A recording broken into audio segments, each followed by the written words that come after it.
Good evening, everyone.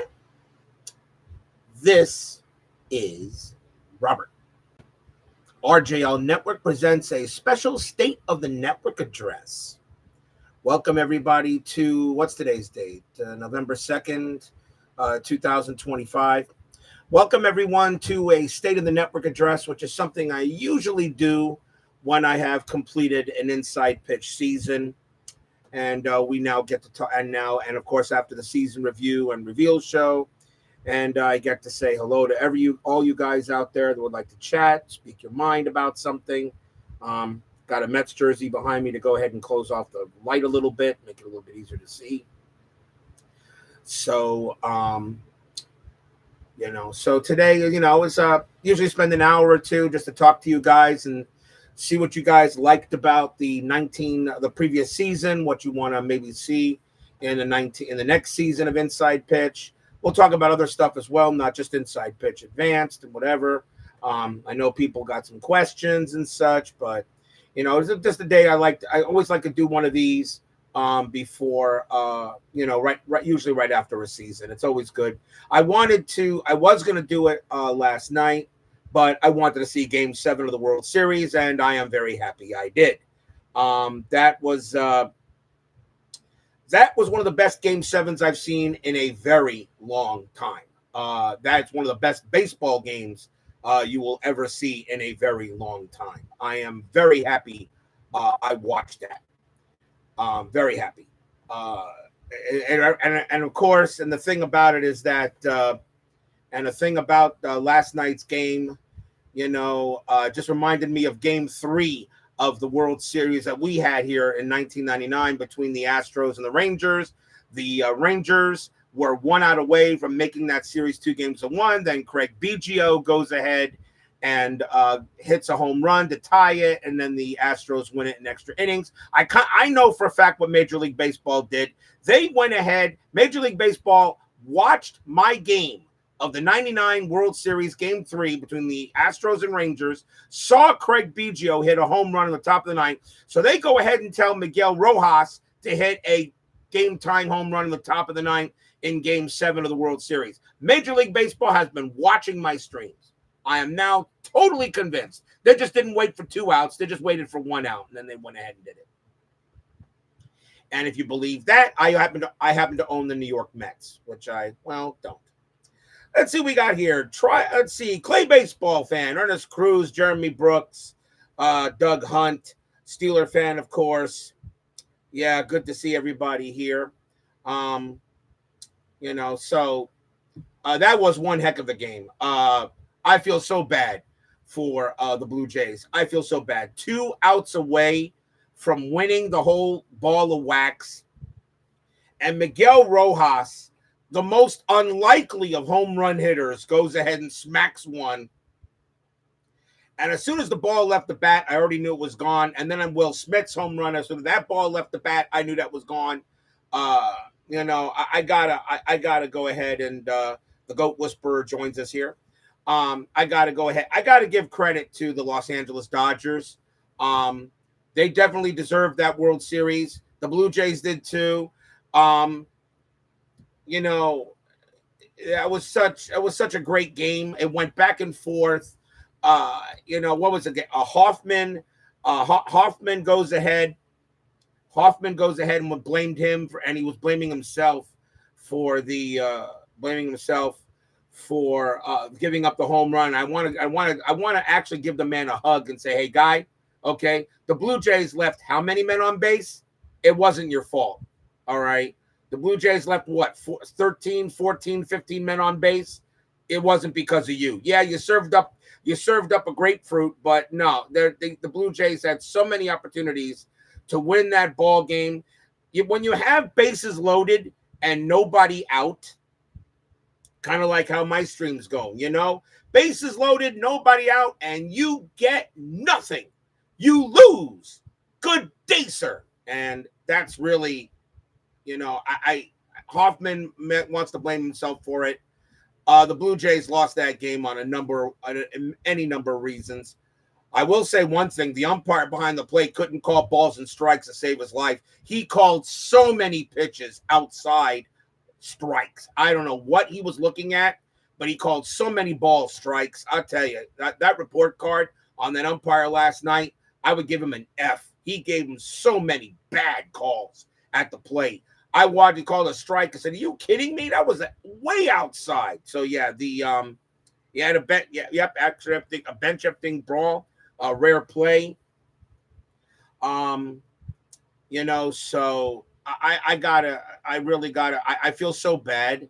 I really feel very bad for the Toronto Blue Jays. I really do. But and who knows how many of those players are coming back next year if they're gonna make it there again.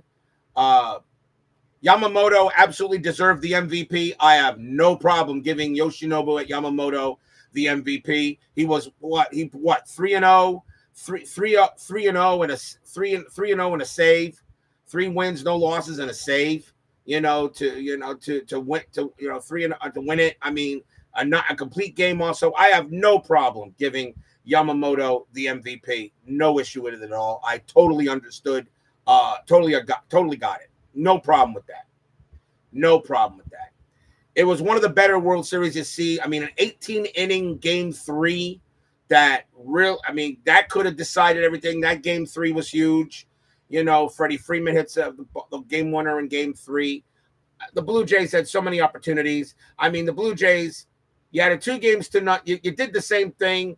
You did the same thing that the Mets did in '86. You just could not win.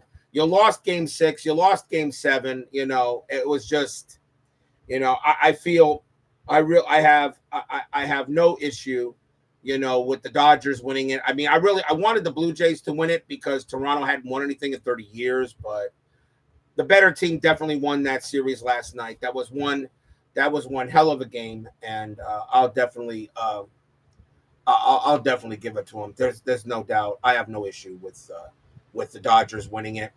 And if you don't pick them to win it again next year, you know nothing about baseball. The Dodgers will be a threat to three-peat. So, the Dodgers are going to try to do what the Panthers are trying. The Florida Panthers and hockey are trying to do. Although the Panthers got right now, the injuries are really beginning to show here. But at least for hockey, but I have no problem with I have no issue with the Dodgers winning it last night. That was a heck of a ball game.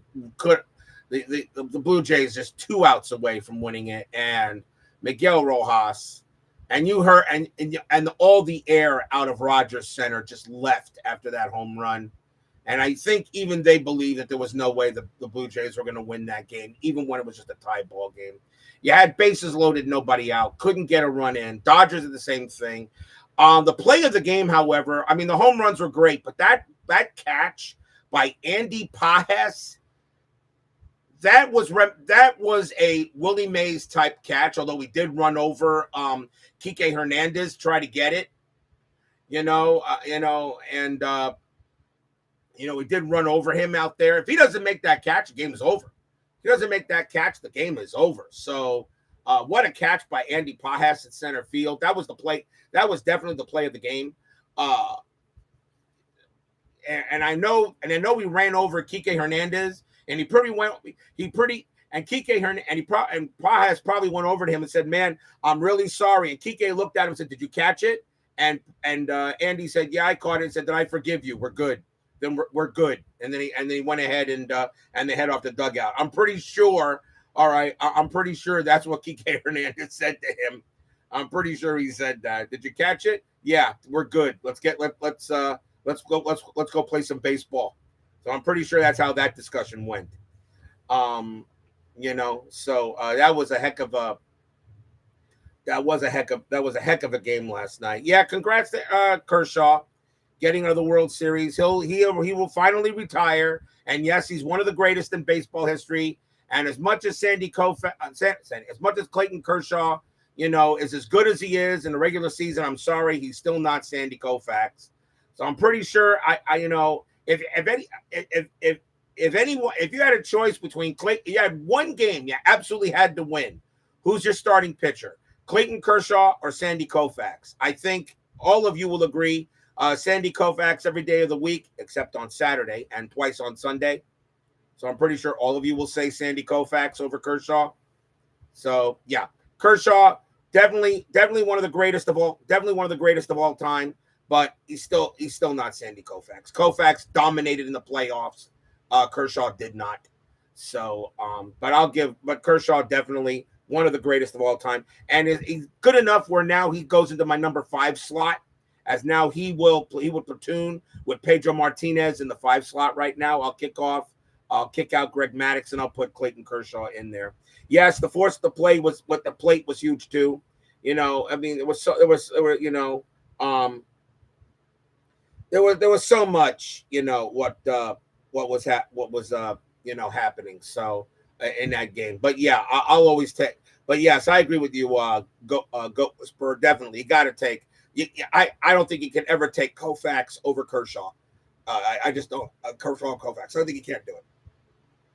Sandy Koufax, even though Beatles eternally will always fight me on this, Sandy Koufax is the best left-hander in baseball history. So it doesn't matter. It really doesn't matter to me. I will take, if I had one game to win and I absolutely had to take one pitcher in his prime, it would always be Sandy Koufax. Okay, it will always be Sandy Koufax. But Clayton Kershaw, definitely first ballot Hall of Famer. Was nice to see Max Scherzer try to get another one there. I think he says he wants to pitch one more year. I don't know why. It's just another year you don't get in the Hall of Fame. I don't know about Justin Verlander. I don't know if he's going to pitch another year. Just another year. He doesn't get in the Hall of Fame. Both of them are first ballot Hall of Famers. So, and now they're not going to go. If they want to play another year, I mean, fine. You won't go in the Hall of Fame until 2031. So, whatever. So we know Kershaw retiring here at 2025. He will be eligible to go in the Hall of Fame at 2030, and he will be he better be a unanimous first ballot, but he won't be, but he should be. I don't know how you don't say he's not one of the greatest of all time. But I think overall the 2025 baseball season was weird. It was weird. I don't know. My Mets got out to such a hot start, then all of a sudden collapsed. After June 12th, my Mets couldn't win a game. And I don't know what happened there.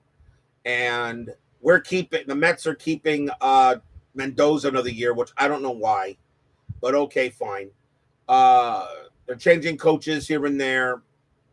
I don't know what to expect out of the Mets. We got to make moves. Polar Bear is gone again. We don't know I don't think they're going to resign him. I think they're going to try to go after Josh Naylor out of Seattle to come play first base. We'll see if he wants to leave the Mariners. I don't know. He's a free agent, so Josh Naylor is going to be one of the top names in free agency. Maybe he'll go to the Mets because the Mets now need a first baseman. We need some more pitching. You can never have too much pitching. Any baseball fan anywhere will always tell you can never have enough pitching. You can never have enough pitching, whether starters or in the bullpen. You can never have enough pitching. It was a weird season. It was weird. It was weird. Some teams that I expected to do well didn't. Some teams that I didn't expect to do well did. I mean, the Toronto Blue Jays went from worst to first. All right, they were last place last year in 2024. So, and now they were 2 outs away from winning the World Series. Some teams I thought the Orioles would would have a good year. They stunk. I thought the Twins would do decent. They stunk. Detroit collapsed, and even though they made it to the playoffs, they collapsed. But they didn't do right. I mean, there were a lot of teams that really surprised me this year in Major League Baseball. The Brewers have the number 1 record in baseball. They can't get out of their own way in the playoffs. Phillies, they won the division, but that was because nobody else wanted to. I mean, the Phillies won the division, but no, that was it. The Mets couldn't get the division. They wound up, missing it. They lost. The Mets lost so many games this year to teams they had no business losing to. when you get destroyed by the Pittsburgh Pirates on the road, 30 to what, 10 or something like that in 3 games, there's a problem. And I don't know what it was, but they obviously want to keep Mendoza. I said, okay, so you want to keep the coach that apparently has no clubhouse chemistry, whatever it is. I don't know. So we'll see what the Mets do in the offseason, see who we pick up, see who we let go, and we'll see what my Mets can do for 2026. Should be fun. Looking forward to it. If there's, of course, I know they say a lockout's coming. Hopefully, maybe they'll figure this out. Owners want a salary cap. The players don't. I read that too, Tim. The thing about it is because you don't have I don't understand why the owners would want a salary cap, because there's no salary cap. It's one of the reasons why the Dodgers are able to get the best players in baseball. Yamamoto, Sasaki, and of course Ohtani. So I don't know why they would want a salary cap. I know the players don't want one. And if you have I don't want a salary cap. What I'd like to see is a salary floor. I think certain teams should spend a certain amount of money on their ball clubs to get them better. There are teams out there that just don't spend nothing, like my other team down here, the Miami Marlins. We spend no money at all, and the Marlins can't be competitive. Although this year they had a better year. They think they finished almost 20 wins better than last year, but still the Marlins don't want to spend money. Okay, a lot of the Athletics don't really want to spend money. Lower ranked, lower teams don't really want to, spend the cash. So, I guess I'm hoping there's no lockout, but we'll see see if the owners and the players can figure this out. And we'll see what they come up. We'll see what they come up with. But overall, one of the best Game 7s I've ever seen. Definitely goes up in there. And I think it goes in there as one of the I think it goes up there as one of the top 15 Game 7s or top 10 Game 7s ever played. It could have went either way. It was just a great game. It wasn't a blowout. It went back and forth. It was a great Game 7. Hats off to the Dodgers. They deserved it. They won. They made the plays. The Blue Jays didn't, and that's where that's where it goes. So congrats to them. So let's rewind a little bit back. Let's go back to Inside Pitch, 1999. What did you guys think overall of the 1999 season, how it came out? I mean, the Astros went ahead and swept the Rangers in the World Series, in my World Series, 4-0. I didn't see that coming. I didn't see that coming at all. I did not think the Rangers were going to get swept by the Astros in my World Series. I didn't see that coming at all. I thought the Astros, I thought the Rangers had a lineup that were really dominating. I mean, they knocked the Yankees out, but the Astro pitching just did it. So, I'm just surprised how that World Series went. It was fun. It was 1999 was a fun season to play. First 90s season I ever did. First 90s season I ever did here. And it was I did another 90s season in 1994, but that wasn't Inside Pitch. That was Payoff Pitch. It was a restart. So fell asleep before the game ended. So but what did you guys think? Does anybody have any comments on how 99 went? I mean, here. I'm seeing some people here. But I'm not seeing much. I'm not seeing much chat movement. Am I putting you guys to sleep already? So, just what I mean. You guys looking? Are you guys? You thought 99 was a good season to play? You guys looking forward to? You guys looking forward to how about 1980? How about the 1980 season? Did you guys really have any issue with me not rolling dice for the reveal because 1980 just eclipsed all the other 3 seasons. I am really shocked. 1963 got hardly any votes. Everybody wanted me to play 1980. I don't know what it was, but everybody wanted me to everybody wanted me to play 1980. At least half the voters. Overall, yeah, of course, the Astros. What do you mean they lost too many games? They had 110 wins. They got another championship for you there, Matt. Which I think it was rigged because Chris Davis, the creator of Inside Pitch, is an Astros fan. So now I'm beginning to wonder why all the Astros always do well in the postseason. I'm beginning to wonder why. So I think he rigs the Astros. But of course he'll never admit it. And the Mets never do well in Inside Pitch. So I know he rigs the Mets. I know they never do well. I haven't won a playoff series with the Mets at all since I started doing this. Yeah, you voted for 1963 there, did you there? Yeah, I mean, I'm surprised it didn't get that many votes. 55% of 83 votes. So more than about maybe 50 votes, I believe, probably, okay, wanted 1980 to be the next season. And I was thinking about this as I was, and I was still, as I was playing the World Series, and I was constantly watching the votes and everything. And after the first couple of days, at one point, 1980 was like at 59%. It got as high as 59.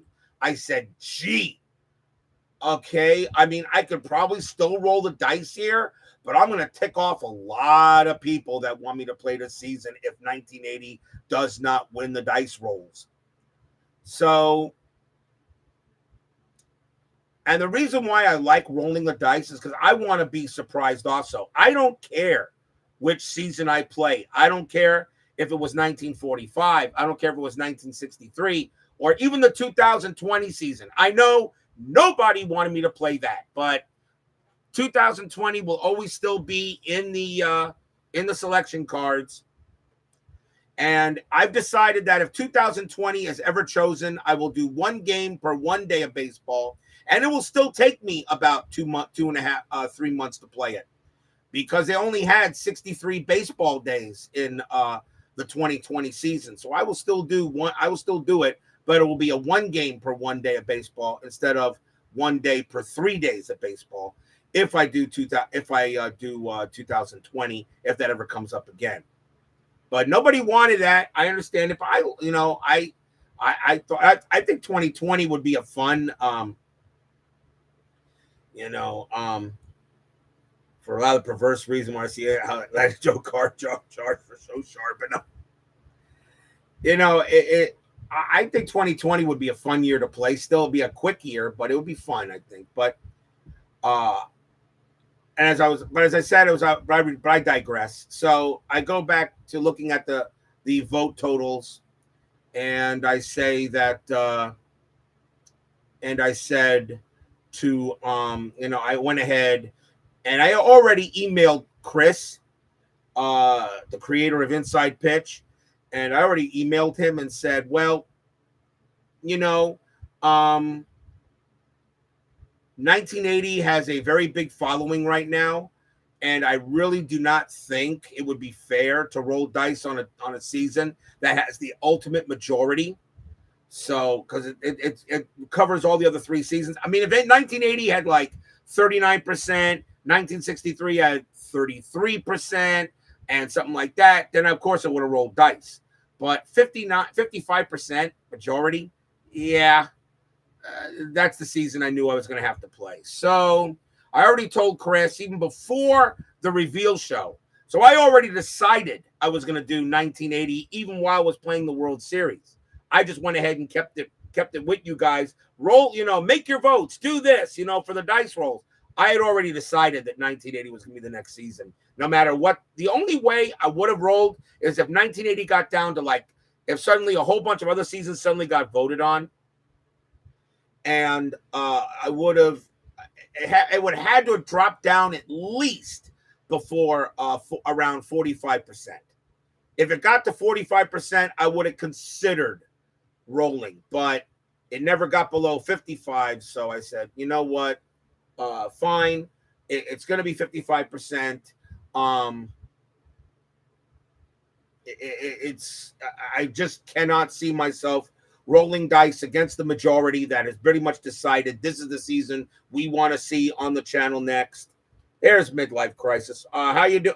You know, how you doing there? Yeah, it's okay. I know. So, you know, and I just, I just felt that, you know, I just felt that I can't go against the majority. So I know a couple people that voted on the other seasons, but 55% for one season compared to 45% combined for the other three, I just couldn't go against the majority. So I told Chris to start working on 1980 for Inside Pitch Advanced, and of course that also means that you guys will be able to play it, because if he's going to create 1980, for me, of course he's going to create 1980 for all you guys. So that will probably be the next Inside Pitch Advanced season he'll do after releasing 78, 84, and 2024, and probably he may include 2025 in that as well with 1980. You're wondering the last couple seasons, like the shows, hey, we're going to do if your viewers weighed heavy on a specific season. Yeah, I had to. It was the right thing. It was the right thing to do. Midlife, That is correct. Very good there, Chris, Tim. That's correct. The next season, so the next selection shows 1965 to 1995 will not be in the selection cards. That is correct. Those seasons will not be in the selection cards. I don't want to play seasons next to each other. I just don't. Remember I think I did 1981, and then I think what was it here? Let me see here. We got, let's see, I got the card here. I don't know if I don't can see it. Here we go. There's the selection results for all selections, okay, ever since done. So you went 1985, 1976, then we went to 1981, then we went right to 1979, then we went 1961, 1988, 2016, 1972, then back to 1969, up to 1983, then 1999, and then 1980. So, I don't want to play seasons next to each other. I just don't want to do that again. I want the next season to be a different generation. And I felt 30 years was a good number, 15 behind, 15 forward, to be a good generation where the next season we'll go ahead and see different players. Okay, because sometimes you got to give Tom Seaver, Mike Schmidt, Reggie Jackson, Ricky Henderson, although we'll still see Ricky Henderson in 1980, a very young Ricky Henderson in 1980, a very young, a 22-year-old Ricky Henderson. But I want to give, the Steve Carltons, the Vita Blues. You want to give them a rest, give them a vacation. Let's get some new blood on the board.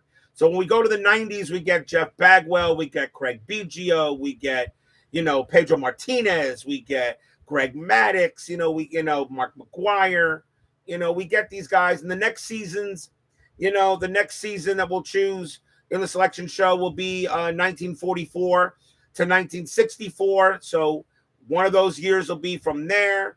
We'll bring up again, maybe a Jackie Robinson type of year or something like that. And then, of course, 1996 and higher. So maybe we'll see another season from the 90s, or maybe a season from the 2000s or the 2010s. I know a lot of people don't like modern baseball. I still like modern baseball. It's still baseball. I still like modern baseball, and that's why I don't care what season I play.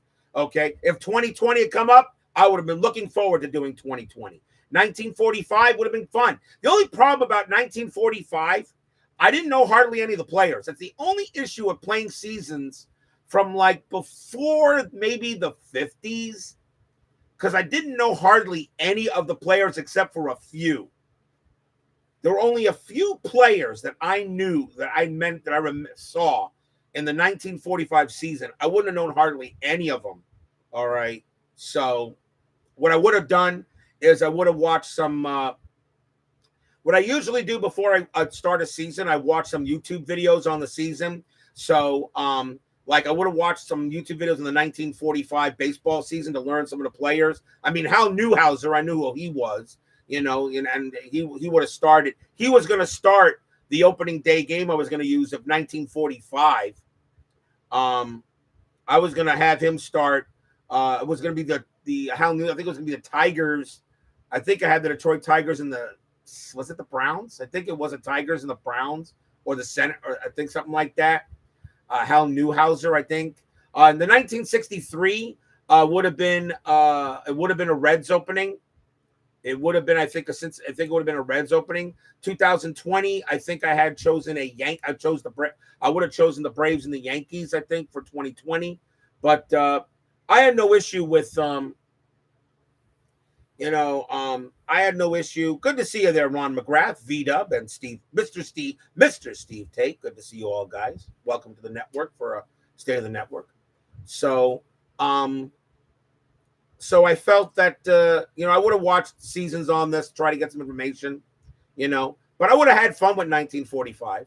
Okay, and I'm still surprised 1963 didn't get many votes. I mean, nobody. You didn't want to see Sandy Koufax or a younger Willie Mays or Hank Aaron, Frank Robinson, Warren Spahn. I mean, I know a young Bob Gibson. I mean, I'm surprised that 1963 didn't get that many votes. I thought 1963. I knew 1963 and 1980 I thought would be the top vote getters, but I was shocked that 1980 ran roughshod.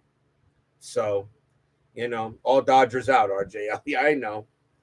All Dodgered out. Mm-hmm. So I mean, I just kind of but I looked over everything. I said, yeah, I got. If this is what my community wants, my networkers, you want to see 1980 badly, and of course, you guys want to play it because Chris is going to create 1980. Okay, in time for me to start the next season, which won't be until January 5th. Of course, I will do an inside pitch advanced demo game. That will be the week before I start the 80 season, and that of course features the two World Series teams, the Kansas City Royals against the Philadelphia Phillies. Of course, the Phillies won the 1980 World Series, so it'll be the Royals and the Phillies. It will be at the Vet. It'll be at Veterans Stadium. I have chosen Larry Gura to pitch for the Royals, and of course, there's only one guy that I could choose to pitch for the Phillies, and that of course is lefty. So that'll be the demo game. Royals at the Phillies. That will be the demo game the week before, and hopefully we'll have inside pitch advanced. So I can do inside pitch advanced.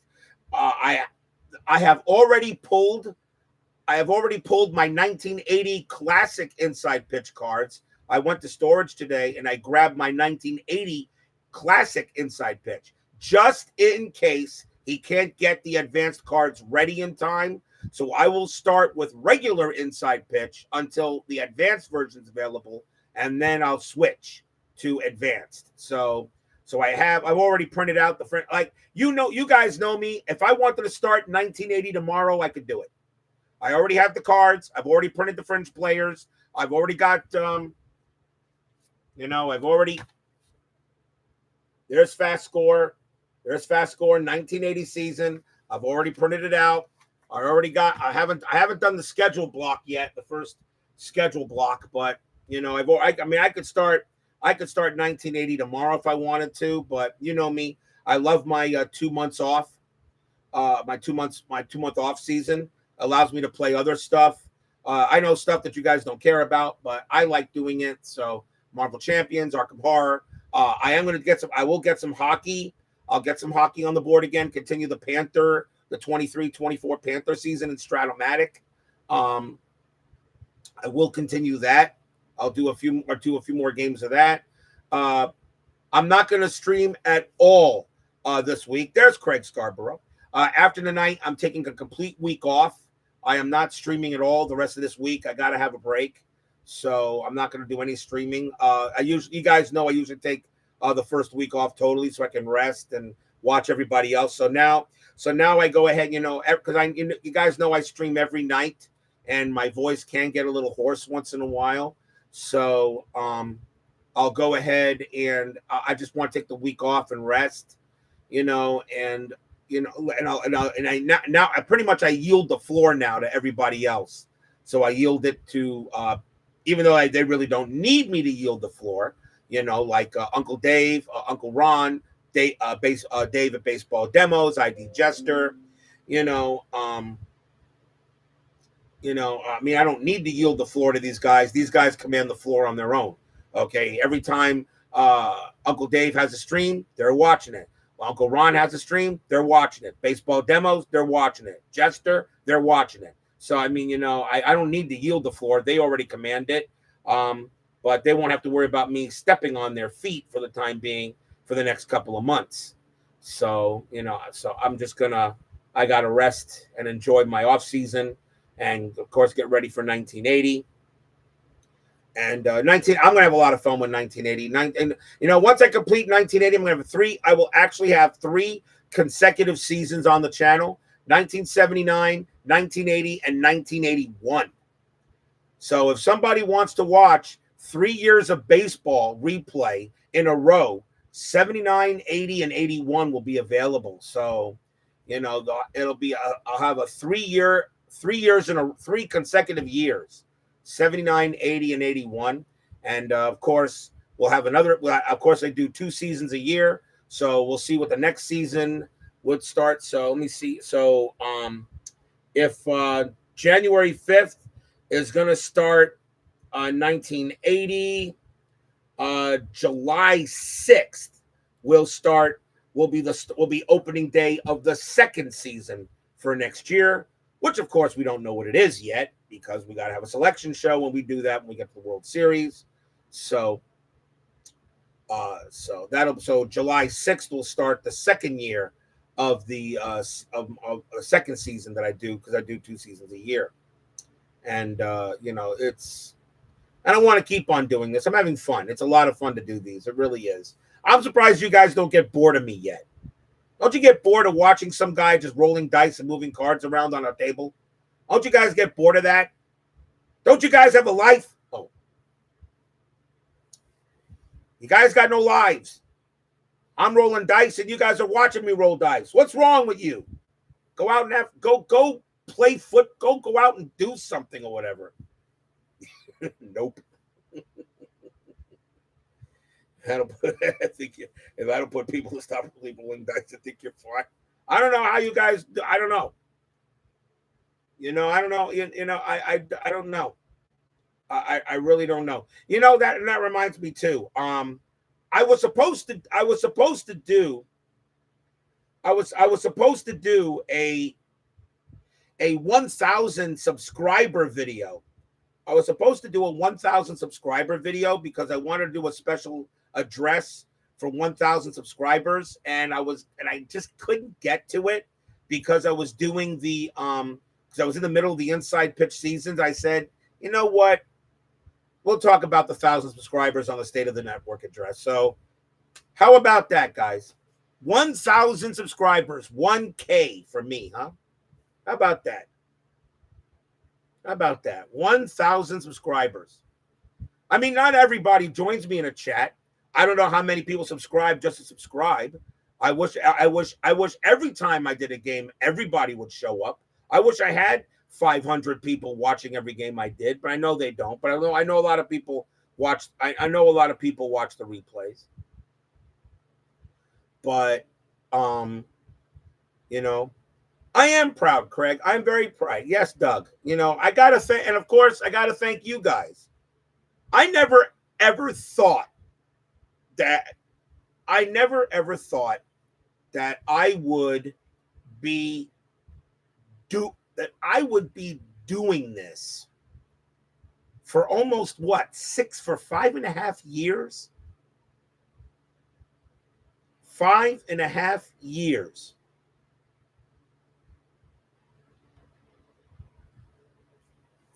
I already had a small channel. I already had a small channel. I had some. If you look at my channel, it's not just all cards and dice. I remember Brian B. There's Brian B. There you are. Holidays, birthdays, be sure to buy plenty of cars. Yeah, Brian B. I know you gotta live. I know you're living that down. I never thought that that I would be doing this and getting subscribers. He said, remember, I have Action PC Football, I have Action PC Baseball, I have other stuff on the channel, some war games and all that stuff, which I know a lot of people aren't interested in. That's okay. I actually do get the occasional comments from some people that do visit the channel for some of the war games I've done. And they tell me what I did wrong. I said, that's okay, fine. I may do it again and try something. Try to get it right. But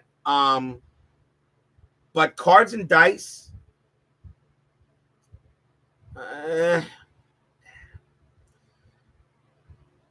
during 2020, during the COVID year, I got laid off from my job in March of 2020, and I was at home, and I mean the money was okay because I was getting money from unemployment and all that stuff. So I was surviving. I was doing all right.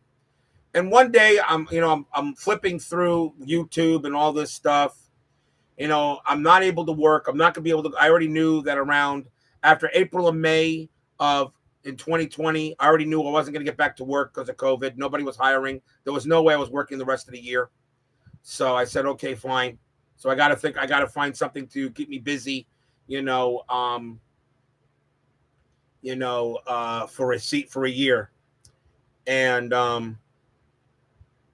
that's good there, Tim. Let me know what they choose. So, I was flipping around the YouTube channels. I got, maybe Stratomatic and all this stuff. And then somehow or other, the YouTube algorithm gave me Stratomatic Baseball. And the Stratomatic Baseball. And I saw it, and it was like, I think it was a game. It was Al Red Sox fan. It was Al. And I know it was Al Red Sox fan. And I was watching him roll dice and play. I think it was the Dodgers. I think it was a Sandy Koufax game. I believe it was a Sandy Koufax game for the Dodgers. And it was, I don't know who it was against. I don't know if it was against the Red Sox or it was against the Mets or something. And I started watching him roll the dice and announce the game. And I said, damn, this guy's good. And I decided to sit there. I didn't enter the chat or anything like that. I didn't enter the chat. I just sat there. I just lurked. there, and he was rolling it. And I said, this is cool. And I always had an announcer type voice. I have a loud voice. I'm very capable of, doing announcements, and I kind of did it when I was a kid. I used to put baseball cards on when I was living in New York, I got baseball cards, regular Topps cards, and Yankees, Mets, and I announced the game, no dice rolling anything, just made up my own hits, made up my own strikeouts, my own base hits, whatever, and just announced the game, wrote down, and didn't write anything, just played. And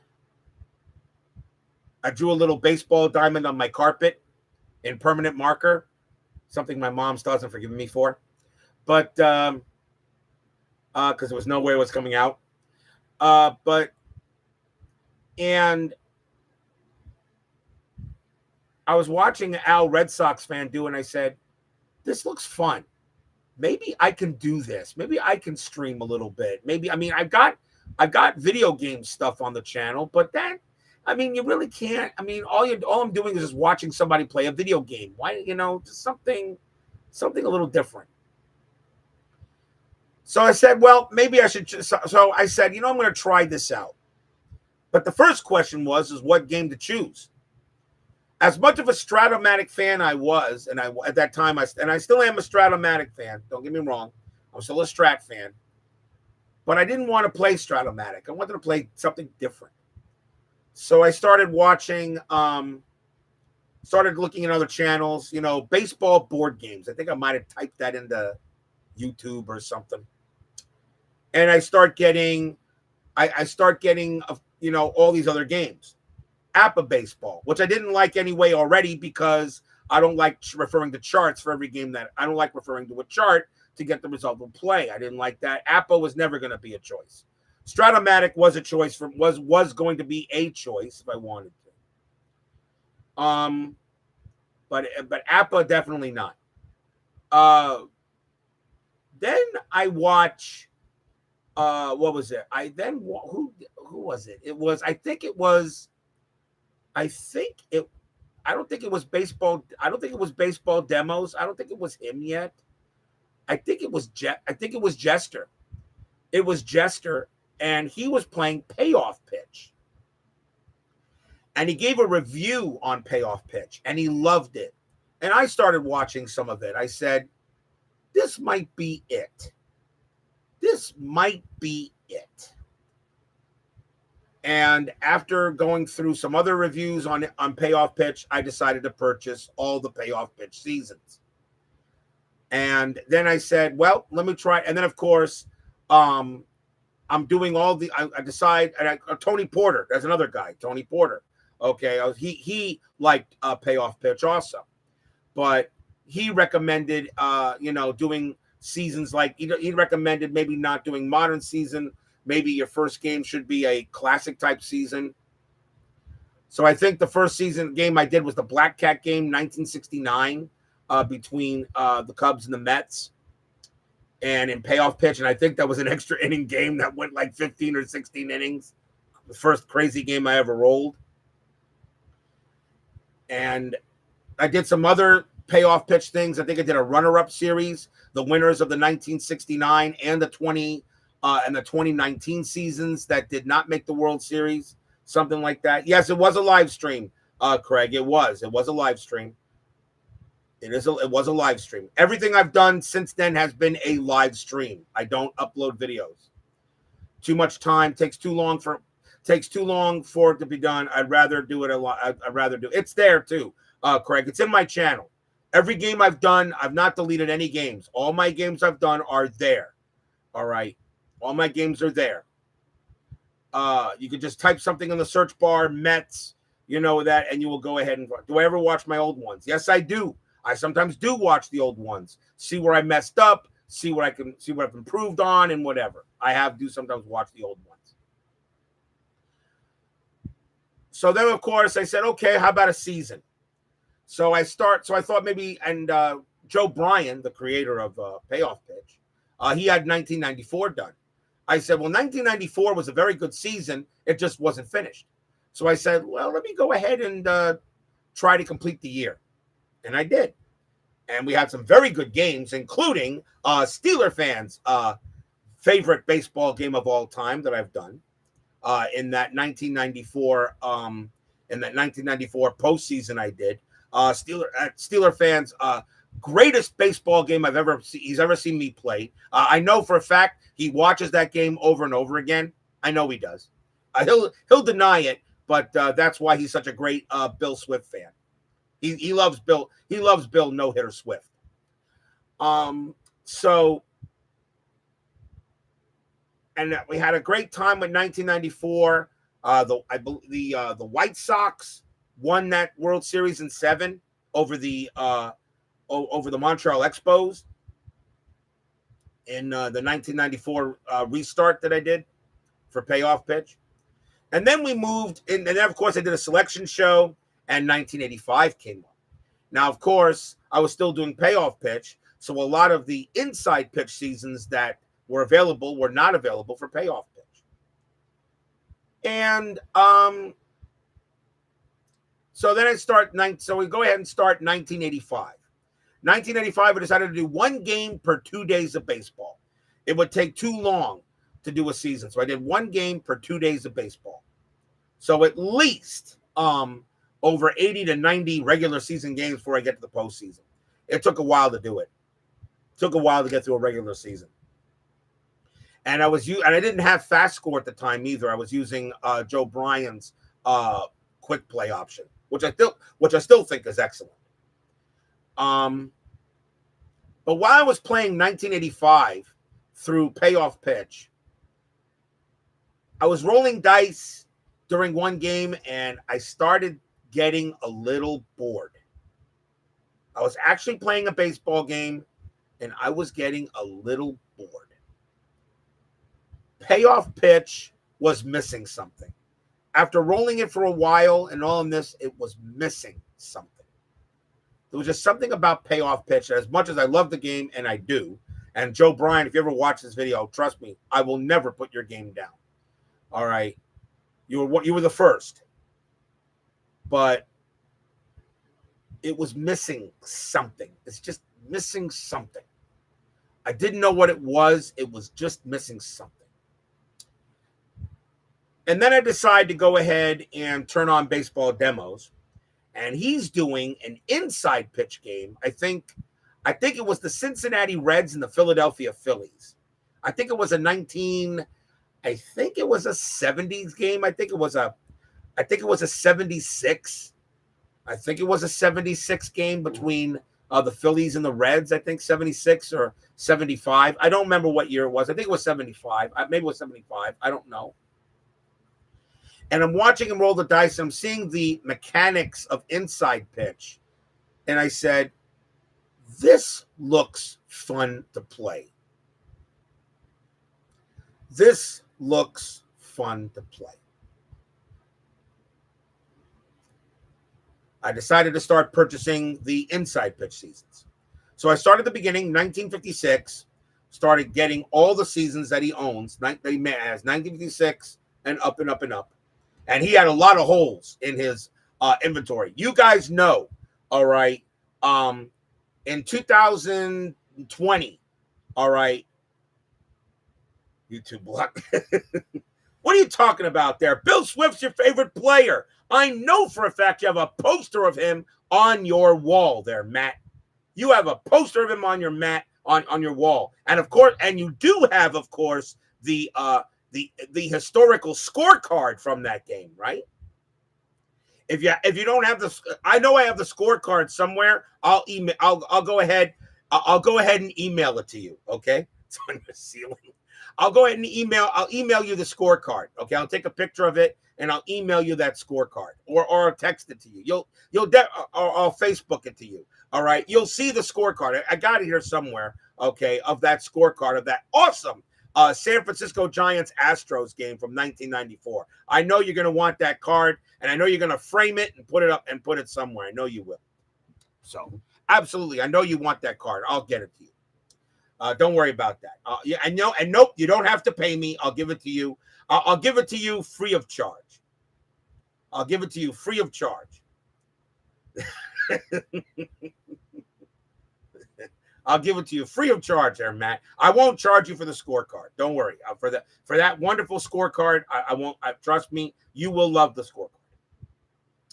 But I was watching inside pitch. I was watching baseball demos do inside pitch, and there was just something I saw that I think I see what that game has that payoff pitch didn't have, and it was a fun factor. Now, I'm not saying payoff pitch is not fun to play.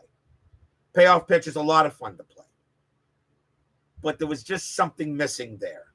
And I got ahead. I got my first, when I picked up a copy of 1956, when I got 56 in, separated the cards and decided to do a offline, play a game of 1956. I think it did Jackie Robinson's last game. I think between the Brooklyn Dodgers and I think it was the Pirates. And I did it offline, and I could not for the life of me figure out the base running mechanic. So for all of you out there that know that the learning curve for inside pitch because of the base running mechanic drove you crazy, do not feel bad. I felt the same way. I felt the base running mechanic for inside pitch was a pain in the butt. But I wanted to make sure I got the game down pat. So I said, you know what?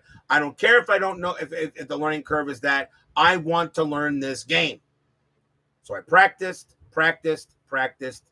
And then I decided, you know what? I can create a helper card here with the information I need. So all I got to do is wherever it's hit to, check the helper card, go with the base runner, and that's it. And I had no problems with it after that. And I said, I got to go ahead. I want to play inside pitch. So right in the middle of the 1985 payoff pitch season, I immediately switched to inside pitch. And I had a lot more fun. I had a lot more fun rolling it. There was something. I know people, I just want to roll the dice once and that's it. Okay, fine. Play APA. And for those of you who say that you don't roll the dice, that you play Stratomatic and you got to roll the dice once, they hate to say this. Sometimes you got to roll the dice twice to see if a runner kicks an extra base or something like that. No game where you just roll the dice once and that's it. Still got to roll it again sometimes. Matter of fact, even APA, you still got to run if you're playing Master Game. Sometimes you still got to roll that dice twice. So I realized inside pitch was the game I wanted to play. And I started working on inside pitch to make sure I can get the game down pat. And of course, you guys know I have, all these years, all the seasons I've done, and now Chris considers me inside pitch's ambassador. So I am now the ambassador of inside pitch, at least on YouTube. All right. So people now, anybody that wants to see inside pitch in action for any game of any season that I've done, they just come to the channel and said, check it out. If you really want to see it slowly, you got to watch one of the demo games I do. If you just want to see it played quick and you just watch me a regular season or a playoff game. So I've now become inside pitch's ambassador, and Chris has, really been very, very kind to me. He's a very private individual. That's why he doesn't come into the chat often. All right. Sometimes I really have to beg him to come into the chat, especially when it was concerning the new version 4 rules for inside pitch or inside pitch advanced. I wanted him to come into the chat when I was demoing inside pitch advanced so we can answer questions, from you guys that were thinking about playing it. And he sent me a set of cards for inside pitch advanced to try it out. And I fell in love with it. I'll be honest. While I was playing inside pitch, after I started playing a few games of inside pitch advanced, I was almost gonna go to Chris and say, Chris, could you please create 1999 real fast and send it to me in inside pitch advanced? I knew he would not be able to do that. I know it takes him about a month to get a season, a month or a month and a half to get a season made. And that's why I'm counting on you there, Craig. Craig, I'm counting on you to help Chris create these seasons for inside pitch advanced. I'm counting on you to help him in any way he needs. All right. For inside pitch advanced, we've got to get seasons of inside pitch advanced out. And I told him, I told Chris, I said, Chris, if you're going to create a new game, the only seasons you're going to release are 78, 84, and 24. That's fine. But the problem is there's going to be players that are not going to just want to play those seasons. They're going to want to play seasons like 75, 67, 86, 93, 2001, 2015. I told him, I said, you've got to get these seasons out. You've got to get seasons out. And you cannot stop making classic inside pitch. You got to continue making seasons for that too. So I went to him, I said, now that you have a complete chronology for inside pitch, 1956 to 2024, we know he'll do 2025 in regular inside pitch. I mentioned him to start going backwards for inside pitch. So now go 1955 and backwards now. And it shouldn't take him that long to do it because every season from 1955 and backwards only has 16 teams. So creating players for those teams shouldn't take him so long because he's only doing 16 teams for inside pitch, except when he's got to do the next current year, 2025. And then, of course, inside pitch advanced. He mentioned to me on the traded players. And he said, well, if I have traded players, players on different teams, with different colors, I come up with the same amount of cards that I did, for regular inside pitch. I said, yes, but that's because you're also not doing pitcher batting cards. You're now using generic pitcher batting cards for inside pitch advanced instead of actual pitcher batting cards for pitchers that had at least 20 at bats. So that's saving you time. All right. That's gonna save him time. No problem there, Ernest. Glad to have you there. I know, I know I bore people. I get it. But thanks for joining me there, Ernest. But so that's what I told him. I said, you're not going to be doing pitcher batting cards for every pitcher in the National League. You're just going to use generic cards, which is fine. I don't think anybody here has a problem, okay, with generic pitcher batting cards because, well, a lot of games use it. Stratomatic uses it. They have generic cards, okay? Some games dungeons don't use it. Fall Classic has a pitcher batting card for every pitcher in the National League, okay, or the non-DH years, okay. But he won't be doing that. So he'll be creating, generic pitcher batting cards, and that will go ahead. Yes, they do. I did mention him also. He's going to, as I said, you're correct there, Tim. I did tell him that, if you're going to do generic pitcher batting cards, that's fine.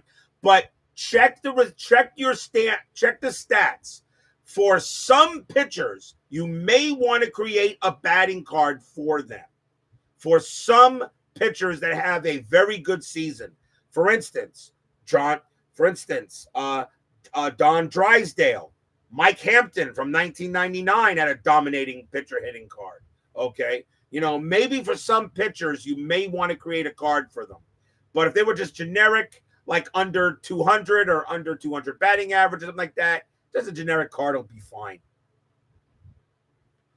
I think that'll be fine. I don't think anybody here will complain that you use a generic pitcher, that is going to use generic pitcher hitting cards. I don't think there'll be a problem. I don't think there'll be an issue. Matter of fact, Payoff Pitch uses generic pitcher hitting cards. They use that. So does Season Ticket, I believe. Fall Classic can, but they do create cards for every pitcher.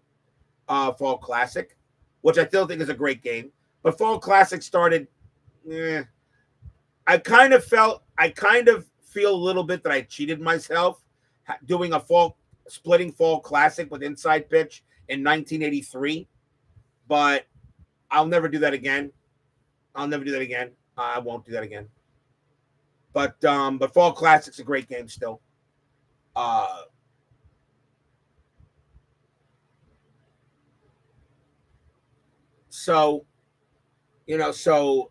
I told him, I said, you got to get seasons out. If you want Inside Pitch Advance to take over, you've got to get seasons out. It's not the game itself. It's the inventory you have. And when I started with Inside Pitch, how many holes did he have? Let's see. I'm trying to remember how many seasons he had for Inside Pitch. He was missing a lot of 90s seasons. He had only 3 90s seasons when I started playing Inside Pitch. He had 1992, 1995, and 1998. He had no other seasons then. He had seasons from in the 2000s. He had everything from 2007 and higher, but he didn't have anything 2006, 5, 4, 3, 2, 1, or 0.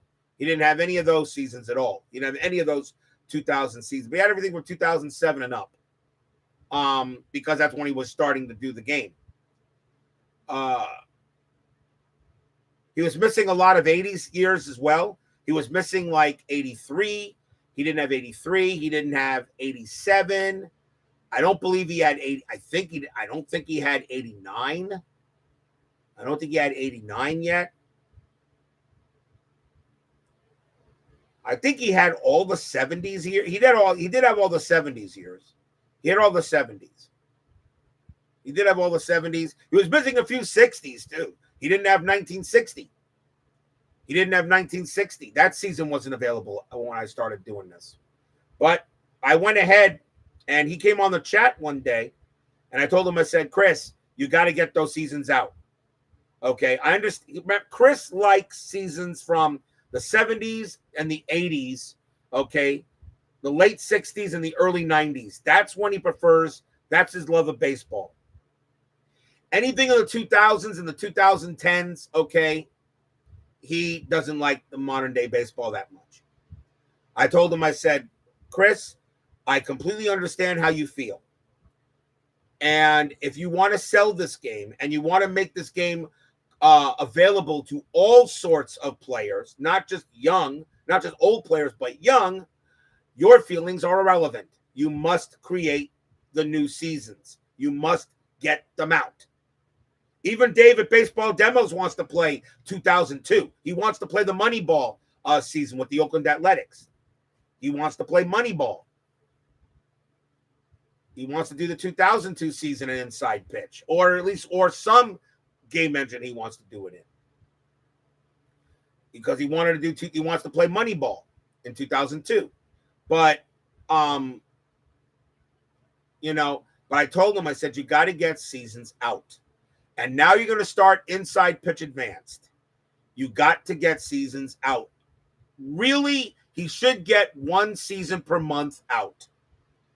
He needs to get as seasons out as possible. Now, how do you choose? How do you choose? How do you choose the next season? Well, one of them has been decided, and that's from me. Okay, because I chose 1980 to be the next season of Inside Pitch, which is going to be Inside Pitch Advanced, he will now do 1980 for us. So that will not only be available for me, but that will be available for you guys, of course, for sale. So for those of you who want to play 1980 in Inside Pitch Advanced, you'll be able to play it when he creates it. So, but then what? Then you say, well, what about other years? I told him, I said, you gotta, if you're gonna do a season one every 2 months or something like that, which is gonna take a while to build up your inventory, you need to, I would do a poll, okay, of what season people want to be doing next. Kind of like what I do for a selection show. So I guarantee you this, there'll be another season I'll make, and that'll be off my selection show in next year in April. So he'll probably go ahead and whatever season gets selected, there will be a season he'll create in Inside Pitch Advanced. But what about in the meantime? So I said, do a poll. I would do a poll, and I would I'd probably put it in the forums.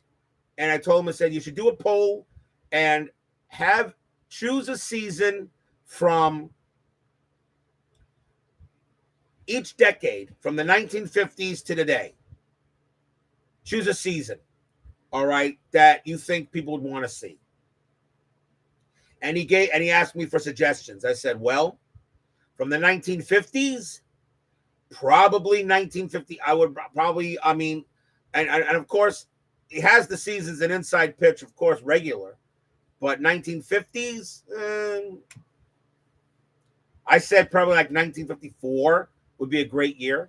From 1960s, you can do 1961 or 1969. No, I'm not. Oh, by the way, for those of you wondering, I will not replay seasons in Inside Pitch Advanced, but I've already done it in Inside Pitch. So no, there will not be a version 2 of 61, 69, 72. No, I'm not replaying those seasons. But maybe he'll get those seasons available, for advanced. So for 1960, 61, 67, 69 are favorites. 70s, 77's a favorite. 75's a big favorite. From the 80s, 85 is a big favorite. Of course, I've already done it in inside pitch, but 85 is a big favorite. 86 is a big favorite. 81 is a big favorite because of the strike.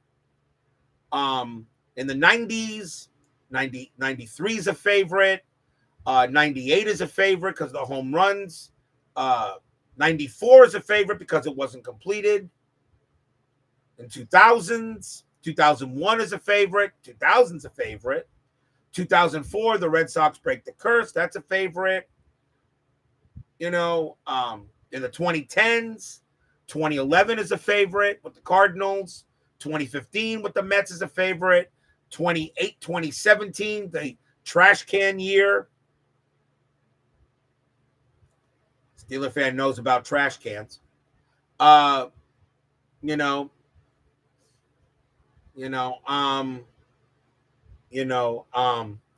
Steeler fan, who cares about, why are you still going back to 1985? You just won 1999. I'm surprised you haven't created you haven't copied and pasted that yet. You haven't pasted yet for 1999 in your Astros for winning your second title. And congrats to Steeler fans, Astros, of course, for winning that. But he's still preoccupied with 1985. Yeah. It's but 2000s, the 2010s, and 2020 went so much it's hard to keep up. So Craig, and I say you're on it. He said he's getting faster, but it only takes me 15 minutes to take him to the paces. Well, tell him to work harder. Tell him to work quicker. Tell him to work quicker. I don't know. I don't know how old he is. I know he's I think he's in his 60s. I hope he lives a long time because he's got a lot of seasons in inside pitch advance he's got to do. Unless maybe he get, I don't know how old you are, Craig. I know you must be. I don't know how old you are, but I have a very funny. I wouldn't be surprised if something happens. He turns over inside pitch over to you. He can't give it to me because I don't have the computer savvy to do what he does. But who knows, there, Craig? You may become the new bearer of inside pitch or inside sports gaming. Of course, if he doesn't have somebody already, like an heir, his son, or something like that, to take it. He's a master of Excel. Yeah, I know he is a master of Excel and PDF. But I don't. Maybe Bill. Yeah, it could be Bill Psalm. It could be him. But he does the video. But he does the video. He does the PC game. But maybe he does do this too. I don't know. Hopefully, he's got an heir to take over. Just in case.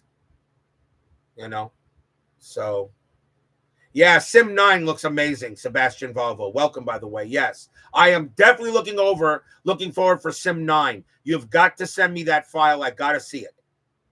I've got to have a look at that. I got to put that on my screen. I must go through it. Sim 9 looks beautiful.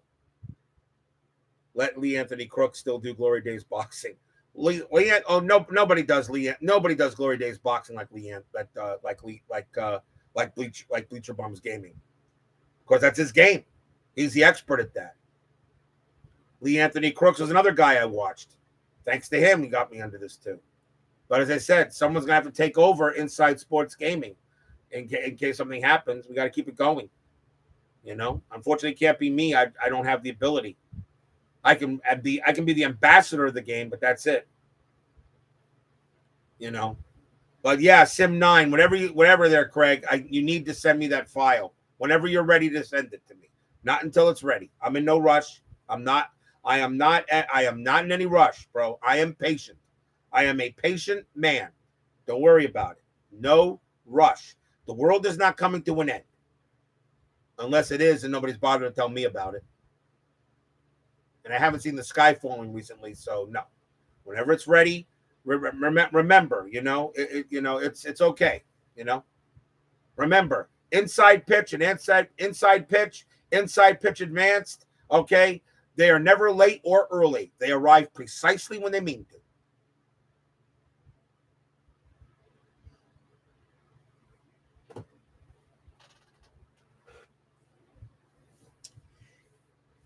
That's good to know, Phoenix. Absolutely.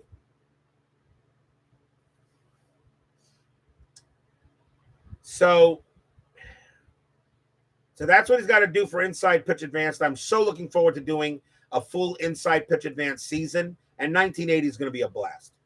19 is going to be a blast. But I have the 1980 inside pitch cards here with me. I went to storage today and grabbed my 1980 set out, and I printed the fringe players just in case that he can't get IPA ready for 80. I can start it with inside pitch, and I'll move to advanced as soon as I have those cards. And then we'll go from there. So 1980 is going to be a blast. I know it should be a lot of fun to see. Yeah, I was talking to him about that too, about the traded players there, Craig. I told him he did not have to create a separate card for the player, separate stats card for the player. I told him he didn't have to do that. Just find the traded players and just create another card for that player in the other team's colors. That would have been fine. I don't think he needed to do that, but he decided he should, depend if there was a major discrepancy between how they pitched or played for one team compared to how they played for the other team. One of them, of course, was the 1984 Rick Sutcliffe. Rick Sutcliffe, of course, was on the Cleveland Indians and then went to the Cubs. He was horrible on the Indians, but he was great on the Cubs. So I told him, he said, you don't have to do that. I don't think anybody will cry about that. All right? I don't think anybody will cry about it. Just having the player in the same color of the team they're playing on will be fine. I don't think they'll have an issue with that. But the completist and perfectionist that he is, he said, let me see what comes up. And I think he said if a batter had I think it was at least a 100 higher or lower batting average. I think if the difference was 100 or something like that in batting average or 50, I don't know. He would create another batter card for that player, but in the other team's colors. Same goes for the pitcher. I think if the ERA was 1 or 1.5 higher or something like that, he would create he would create another pitcher card with the lower or the higher ERA. Yeah, exactly. So I understand why he wants to do that. That's fine. That's fine. I don't think anybody would have had a problem with it. I know people, the only issues a lot of players had was they just couldn't stand having the player in a different color with the rest of the team. I have no issue with that. I have no issue with that. You know me, as I play a game on the board, if the player is not in the same color of the team, I will always tell you that's where the player was from or is going to, okay, depending where the season is, and that's it. But I told him it wasn't necessary, but he said he wanted to do it. And then and the thing was, he didn't bring it up. I brought it up. I brought it up because I went to him. He said, well, I want to go all in on inside pitch advance. I said, well, if you want to go all in, you need to do this. You need to create traded players. But you do not have to give him a different stats card. Same player, just different team colors. Nobody will have a problem with it. They'll be fine with it. All right. But he said, well, let me take a look and see how many traded players, who I can do and who not. I told him, I said, you got to make sure you have that player, in a different team color. If you want to go all in on this game and make inside pitch advanced, okay, your magnum opus, your absolute masterpiece, then you need to do this. Then you need to do this. He said he'll look into it. And he's agreed with me. Yeah, see, that's the thing, Craig. I mean, now, I don't go through what I do. I mean, I have players on all their teams right now in 1980, and I use Action PC Baseball for the rosters for the days for that day's games. So Action PC Baseball tells me which players were not available on that team. So of course I take those players off the team and put them in the bag. I kind of like reverse them, so I know I'm not going to use them for that game. But if there's but every game, but every time I set up for the next game, I always lay all the rosters, the players on my desk, and I go through Action PC Baseball to check to see which players are there. If a player is not in the card, if I don't have the card on the desk, I know it came from somewhere else, then I use Baseball Reference to help me find the player.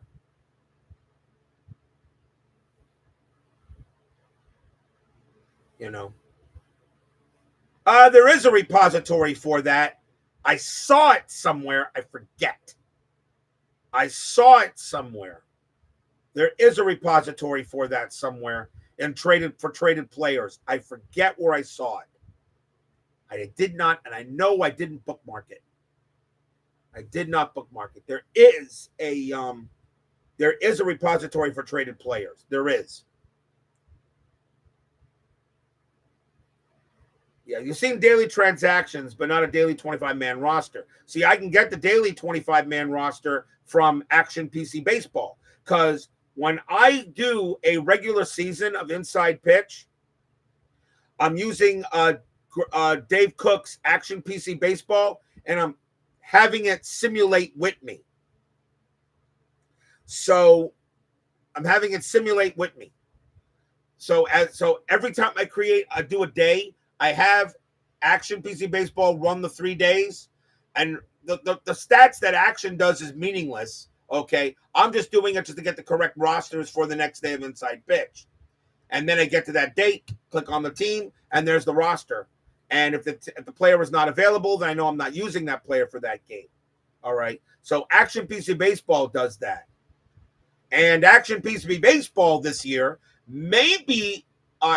They've been doing it so far for football and basketball and hockey. So I think Action PC Baseball, you'll now be able to input your own results if you play board games, if you play cards and dice for this year's coming version, I think. Because Dave Cook has been doing it now for football, baseball, football, basketball, and hockey. You can now input your own results. So I think now he's doing it for baseball for this coming year. And if that's true, that version is going to sell like crazy. And that means I can use that, version. I can input my information from the scorecards into Action PC Baseball, and I'll finally be able to get some stats. At least for the postseason, not for the regular season. I can't do for the regular season. Okay, I mean I could, but I would probably just input games. But I wouldn't. I don't know. We'll see what he does. But for the postseason, I can do that because I can completely control which teams will play in the postseason, no matter what. So, and the rosters might take me a little longer, but we'll see how I do it. We'll see. But I heard he's going to probably Dave Cook will get that for that. So would that make Action a replacement for Digital Diamond? Yeah, I think I don't know, a replacement for Digital Diamond. And I've seen Digital Diamond. I don't know. For some reason, I'm not a fan of the UI. The best UI there is still Replay Baseball's game. Replay Baseball still has the best UI you can get. Still has the best UI. The best user interface belongs to Replay. Still does. Still does. It's just that Replay Baseball doesn't have all those seasons. Replay Baseball is missing a lot of seasons. Yes, Richard Hanna is a genius. He is an absolute genius. He knows what he's doing. So the only thing about Replay doesn't have all the seasons. They're missing a lot of 90s. They're missing a lot of 80s. So, I mean, they need they're missing a lot of 2000s too. They need to get on the ball. And I'm not really a fan of the Replay system, but I would only be using it I would only be using it for just for like the postseason, and that's it. And then I can get stats. I can input the stats that are on my scorecard and put them in there, something like that. And then it depends. I don't know. I mean, I just like doing it simple. So for the postseason, just the averages, home runs, and that's it. And that's where I choose my MVP. That's the only reason why I keep stats in the postseason: batting average, home runs, and how well a pitcher did, just to choose the MVP of the postseason. Carl Everett got that for this one for the Astros in '99. That's the only reason why I do that, to get an MVP. If I wasn't doing that, I wouldn't keep the stats. I don't care. Just wins and losses.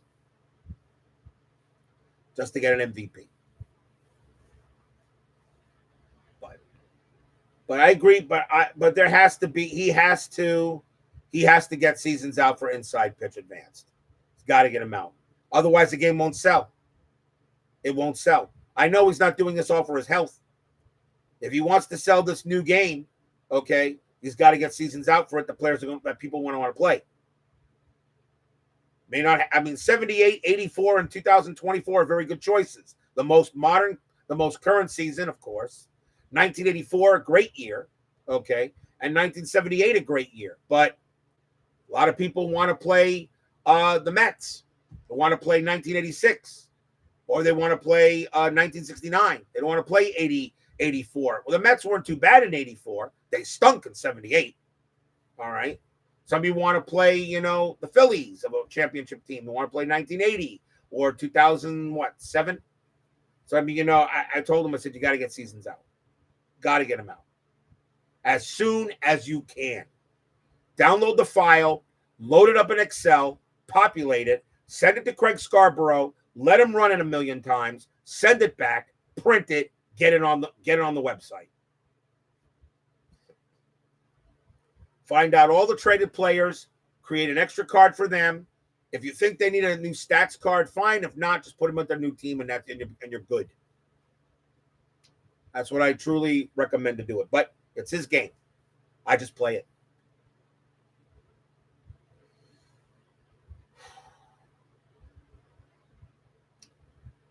So 1980 will be next, huh? Another 80s year. So this will be what? I've done 81, 83, 85, 88. So 1980 will be my fifth 80s season, running out of 80s. I've done 72, 76, 79. I've done 3 70s seasons, 2 60s seasons, 61 and 69, one 2010 season, 2016, and one 90 season, 99. I'm not counting 94 because 94 is a restart. 94 I could do as a replay if that ever comes up. Yep. So half of the 80s are done. Running out of 80s. Running out of 80s. Still going to have 82, 84, 86, 87, and 89. Those will be the 5 remaining 80 seasons, but they won't be up for selection though this next selection show because 1965 to 1995 won't be available because I'm going 15 years up and 15 years down and immediately eliminate those seasons. So we choose another season, but from a different era. Are there any seasons that don't interest you? Nah. No, I'll do any season. I don't care. 1945 would have been a little bit tedious for me because I did not know anybody in 1945. There were only a few players that stood out from the 1945 season. All right, Hal Newhouser. There was one of them.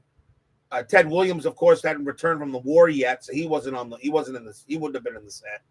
1945 might have been a little bit tedious because I wouldn't have known any of them.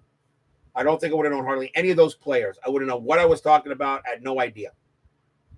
1945 Might have been a little bit tedious, but I would have done it. I would have learned. I would have learned about that season. The 50 seasons, I mean, they'd be great. 1951, the shot heard around the world.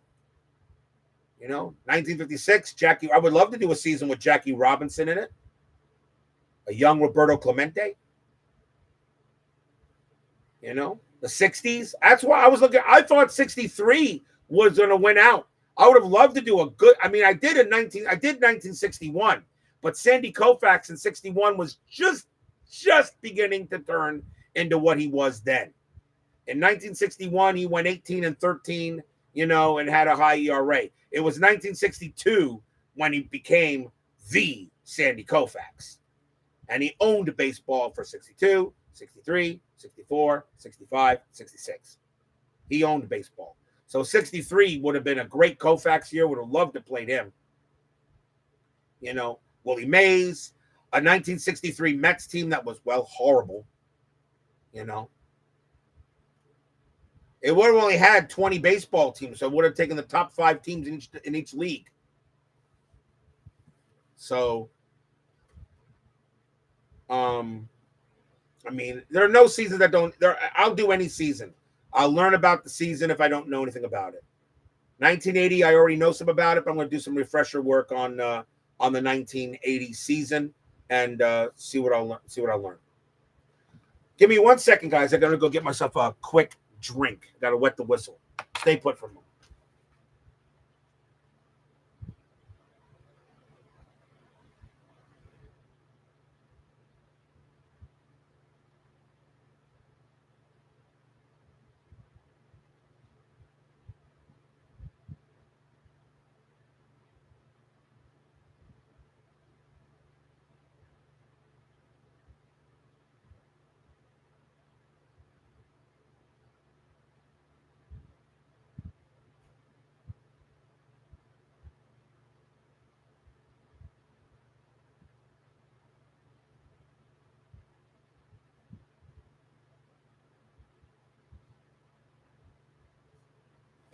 Okay.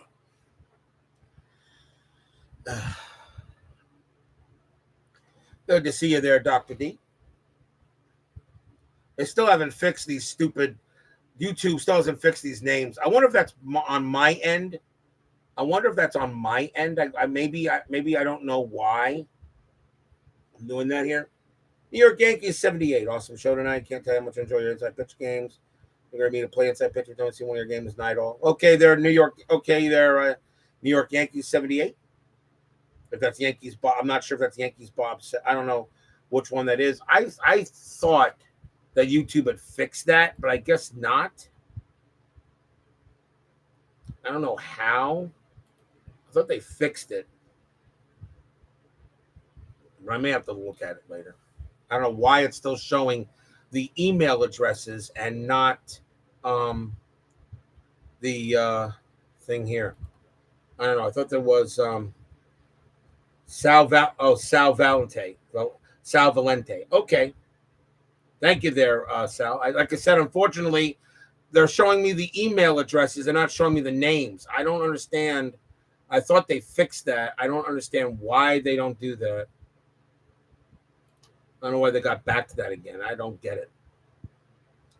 I'll have to find out why it's showing that. I think there's a way to fix that. I got to find out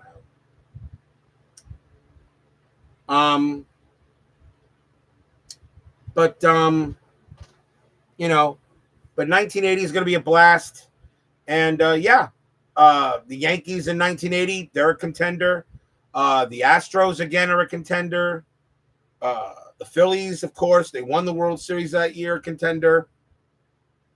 Kansas City, a contender. The Mets are not a contender. Yep, the Orioles, they're a contender. Let's see here. Let's real quick. Let's have a look at that season here. Let's see. 1980. Yankees, Orioles, Brewers, Tigers, Red Sox, and even the Indians, even though they finished with a 4. To me, because I know how FastScore can run if you have a .475 winning percentage and higher, FastScore can get you in there. So 6 of the 7 teams in the American League East, Yankees, Orioles, Brewers, Tigers, Red Sox, and Indians, definitely competitors. In the West, Royals, Athletics, Twins, they got .478. I don't know about the rest. Rangers, White Sox, Angels, Mariners, no. In the National League East, Phillies, Expos, Pirates, they'll be contenders. St. Louis, the Mets, and Cubs, probably not. In the National League West, Astros, they won the division that year. So Astros, Dodgers, Reds. The Braves finished a game above 500. Giants and Padres, probably not. So the best team in batting that year was the Kansas City Royals. They were the best hitting team in 1980. And George Brett had the best batting average the best batting average in the majors that year. Leading the league in home runs was Michael Jack Schmidt, of course, and also led the league in RBIs. Best pitching that year, the best ERA belonged to the Astros with a 3.1 ERA. Best pitchers, ERA, Don Sutton, 35-year-old Don Sutton, a 2.2 ERA, had the lowest ERA. Steve Carlton, lefty, a 2.34 ERA. Rudy May of the Yankees led the American League in ERA, 2.46. Jerry Royce, Mike Norris, Britt Burns, Matt Keogh, Larry Gura. Vida Blue, 2.97 ERA. Vida Blue, who should be in the Hall of Fame. Pat Zachary had a good ERA for the Mets, 3.01, but unfortunately, 6 wins and 10 losses. He got no run support. But that's what we'll be looking for in 1980. We're seeing that in 1980. There's Utah Mike. So you have the Oakland A's staff. You know, we'll see how FastScore treats 1980. I've already looked over some of the FastScore. Looked over some of the FastScore clutches and stuff here. And FastScore's best offenses go to Baltimore, Detroit, Kansas City, Milwaukee, the Yankees, Philadelphia, and the Cardinals. Best defenses, Baltimore, Astros, Dodgers, Expos, Athletics, Philadelphia, Pittsburgh, Padres, and Giants. Best clutches, Cleveland has a +4 clutch. The worst clutch is a tie between the Brewers and the Cardinals at -4. So the Mets, by the way, stink. So that's how FastScore is going to utilize for it. Remember, FastScore, I know some people are a little bit perturbed about FastScore because some teams don't get in, like Brian B. always complaining about his Reds. And I sometimes think he may have a point, but you know, it's just how the dice roll. So, and I think because I didn't roll the dice for extra innings, I'm gonna have to re-roll dice for extra innings. I think I took a few wins away from teams that should have had wins if I didn't re-roll the dice. So I'm gonna do that. I'm gonna re-roll dice for extra innings again. So I'm just so we'll see what happens there. But remember, the regular season, that I roll, that's really just the fluff. Remember, the best part of every replay I do is, of course, the playoffs. That's the best part. The playoffs are always the best part. That's where I make up the lineups a little bit with the help of Baseball Reference. The regular season is just the fluff. the only thing FastScore is supposed to do is to get me the playoff teams, and that's all. FastScore gets me the playoff teams to use. That's all I use it for, is to get me the playoff teams. And sometimes the dice just don't roll the way you want it to. What are you going to do? But I love FastScore. I talked to Brian Davis, who's the creator of FastScore, and I told him, I said, 1945 was a possibility of a season that I may need from him. Can you create that? He said, no problem.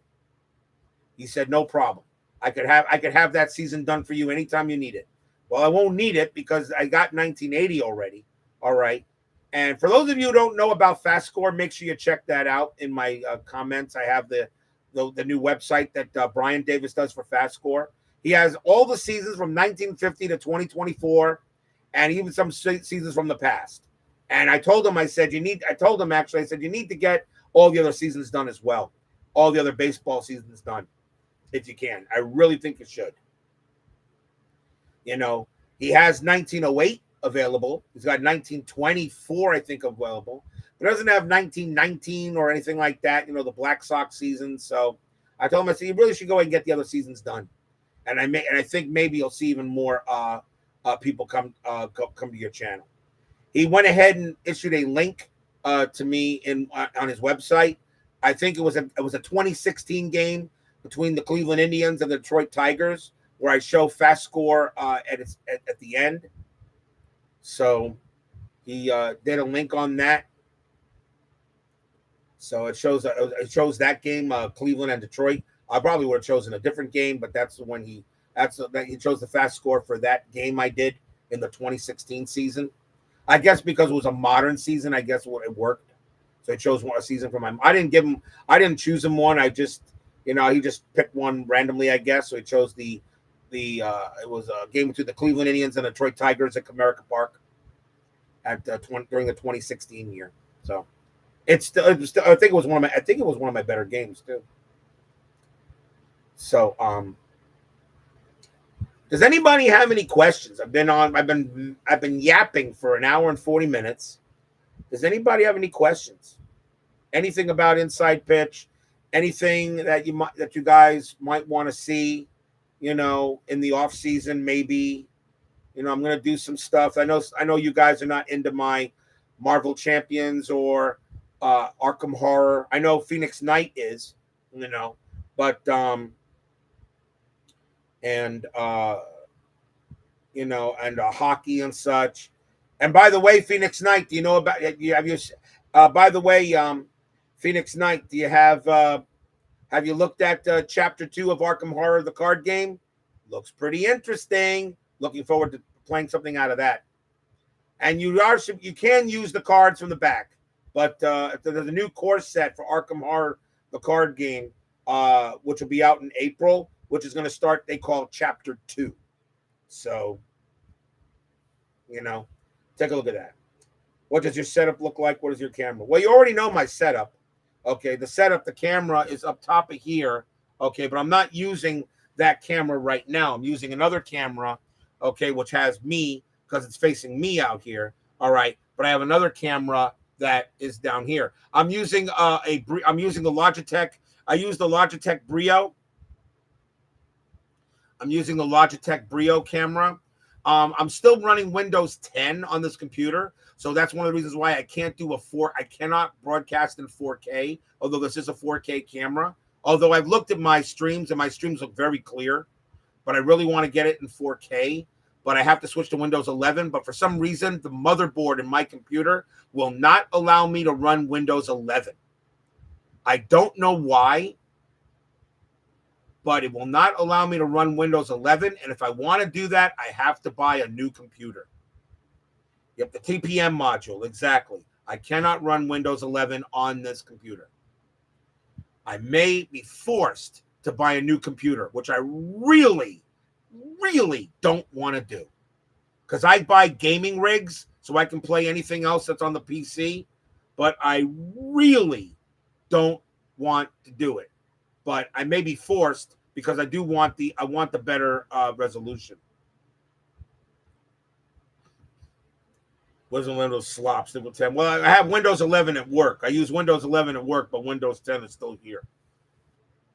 My mom's computer has Windows 11 on it, but I don't have it, and I can't run it because of the TPM module, which is strange, but okay.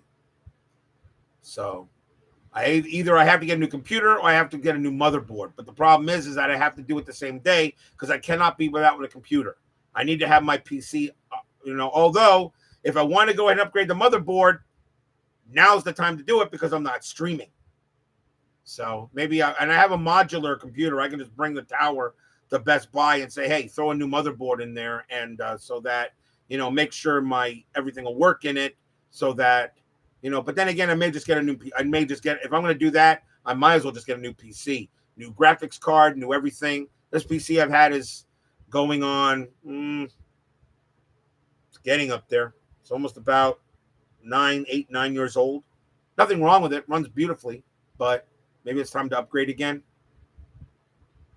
So the thing is, I have to get another PC. That means I have to re-download everything again. It's just a pain in the ass. Although I'm really not doing much computer gaming. I mean, I have a PlayStation 5 Pro that I go play once in a while, which now that I'm no longer streaming, okay, for a week, matter of fact, I'll be on my PlayStation 5 Pro for a little bit and play some stuff because I haven't touched it since. Because when I'm streaming, I don't really get the chance to do anything else. So, yeah, we'll see what happens. So, but yeah, my camera's a Logitech Brio. And it's beautiful. I have no issue with it. Runs fine. I just use the condenser mic. I don't have a microphone.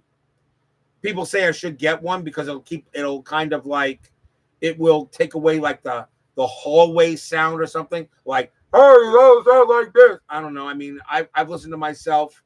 I've listened to myself on the channel, and I think I sound okay. I don't think I need a microphone, but I haven't had anybody complain about the sound. So that's how I see that. What else? Ask me, guys. This is what else? Well, thank you there, Mouse in the House. So what else here, guys? This is another reason why I do the State of the Network. Any other questions? This is your time to ask me. I usually don't get chances to answer questions while I'm streaming a baseball game because I want to get the game going. Now, of course, the demo game, I always, answered questions. The demo game was always there. All right. The demo game will be December 29th. The Kansas City Royals against the Philadelphia Phillies. 1980. It'll be at the Veterans Stadium. It'll be Larry Gura against Steve Carlton. That'll be the demo game. I already got the lineups for that. Pitchers will be batting. So I will be using I'll be using my own pitcher batting cards for that. So that'll be the demo game the week before I start 1980 on January 5th. So this is your time to ask me you can ask me any questions about anything else too. My mom is doing fine. She's all right. She sleeps. She always makes me make sure I give her a kiss before I stream. I guess to have a good game, a good luck stream, which is good. Should always kiss your mom. For those of you that still have your mother, always kiss your mom. I'm pretty sure, I'm pretty sure all of you guys will agree with that. If you still have your mom, make sure you still love your mom and kiss your mom. My dad passed away in 2020, not due to COVID, heart disease, but he's gone. So I'm pretty sure here all you guys will say that, yep, love your parents. For those of you that have their parents still here. You just played 1979 All-Star Game while listening. Okay, cool. 1979. That was 1979. That was in the Metrodome, wasn't it? That was Seattle, wasn't it? The Kingdome? Was 1979? That was the Kingdome run, right? Was it the Kingdome? Because we did the 79 All-Star Game. I think that was the Kingdome, right? Dave Parker, Dave Parker, 1979 Kingdome, exactly. The Mariners had the All-Star Game. They didn't go to that M logo until 1981. I thought the Seattle Mariners logo the 80s logo with the star and the trident M. Okay. Was it going to be the logo they would use for 1980, but they didn't go to that until 1981. That's when they went to that logo permanently. So the Mariners in 1980 are still using the yellow logo with the words Seattle Mariners in it. Bottom check lemon, walk off, bases loaded, walk, Suter, American League 3, National League 2. There you go. So the Kingdome had it, and 1980s All-Star Game was at Dodger Stadium. Who cares? Seattle, who cares about NFL? NFL, I got so turned off by the NFL. Not just because my Dolphins suck, and they do, but I just get turned off by the NFL. I did watch the Kansas City Buffalo game, absolutely. That was a game, of course, you should watch. I did watch that. That was a lot of fun to watch, but nah. The NFL really turns me off. College football is still the best.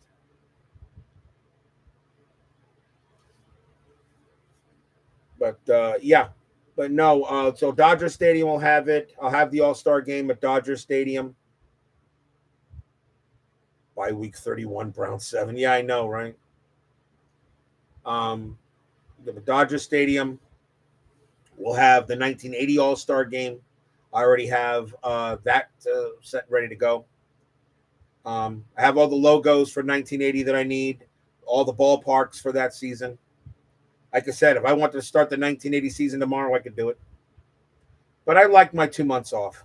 It's relaxing, and it kind of keeps me, in suspense to start the next season. I look forward to it. 1980 will be a blast. 19 will be a lot of fun, especially if Chris can get me inside pitch advance before I start it. But if he doesn't, I'll start it with classic IP before going to IPA when he releases it. But he said he should be able to do it. And 1980 actually is, according to Chris, 1980 is his favorite season. He says 1980 is his favorite year. So if that's true, then I know he'll want to get that season out soon. All right there, Craig. Catch you later. We'll see you again soon. I do work tomorrow. Mondays I'm usually off, but this Monday I do work. So I do work tomorrow, but I don't go to work until I'm not going to be there until 9, so I can hold out just a little longer. You respect the executive decision you made in choosing 1980. I just felt I had to. It was the majority. It was 55% over 3 other seasons. I would have felt bad if 55% of the voters didn't get what they wanted. No. And I just think that I think that's fair. I mean, if there are seasons that one season has 35%, one's got 31% or 29%, another season's got 22%, then yes, the dice should decide. But 55% over everybody else, no. When I started, after the second day of the voting, I already knew 1980 was going to get the most votes, but in such a landslide, I already decided that I'm going to do 1980. I already started work on 1980 before I was even done with the World Series. I had already knew I was going to tell you guys I was not going to roll dice.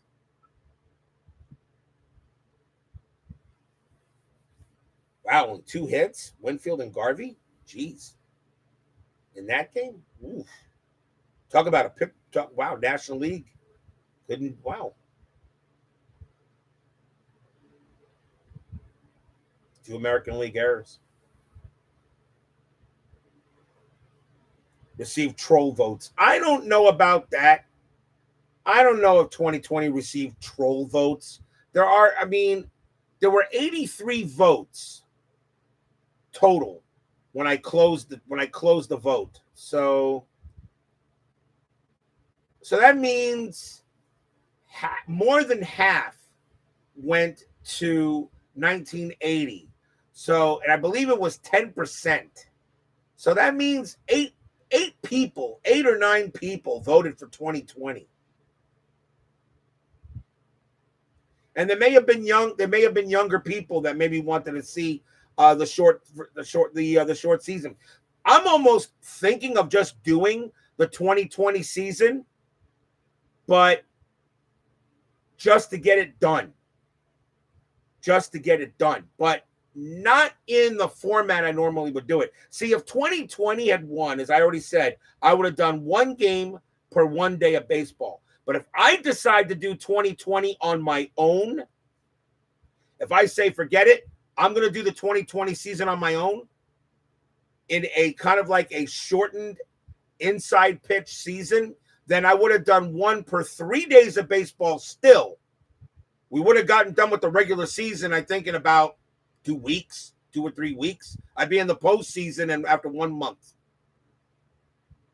That would have probably taken me, where a normal inside pitch season takes me 4 months to do it, 2.5 months of regular season and a month and a half of postseason.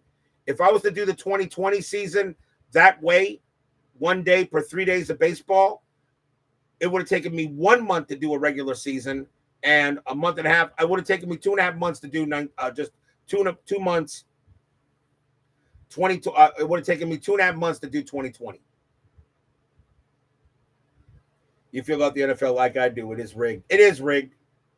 You would vote for 2020 over 63 and 45. Well, of course you would, because Astros weren't in 45 and 63. The Colt 45s really stunk, like the Mets did. Although 1980 would be a better choice because the Astros won the division in 1980, and they weren't too bad in 2020 either. But yes, the NFL is rigged. I do believe the NFL is rigged. I really do. I really do. I just do. And my Dolphins are part of it. How do you get crushed by the Browns 1 week, crush the Falcons the next week, and then get crushed by the Ravens the week after? I'm really done with the NFL. So done with it. I can't trust it.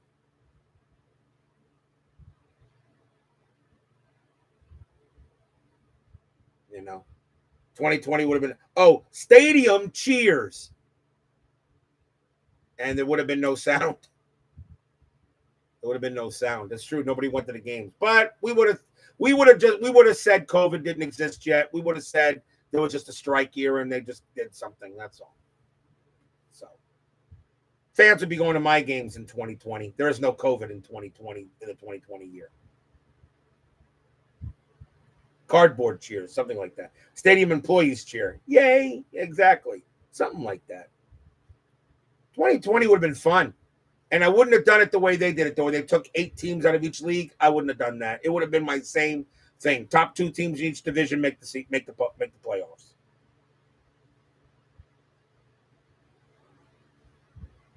Yeah, something like that, too. I don't know, for 2020. Who knows? If I ever do it. 2020 is still going to be available. I know some people say you should remove it. No, it's still a season. 2020 is still a season. And if it actually came up, if everybody wanted me to do that year and knocked it out, it would have been 1 day per 1 day of baseball, 1 game per 1 day of baseball. It would have taken me to 2 months to do regular season. There would not have been an all-star game, though.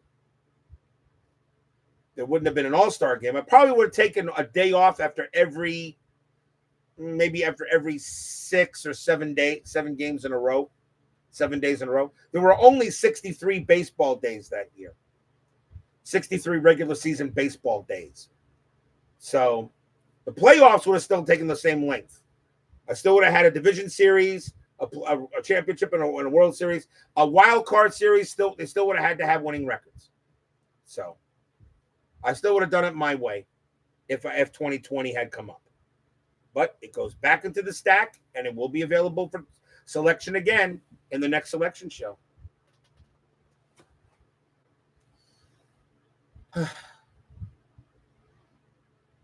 Does anybody else have anything else to say?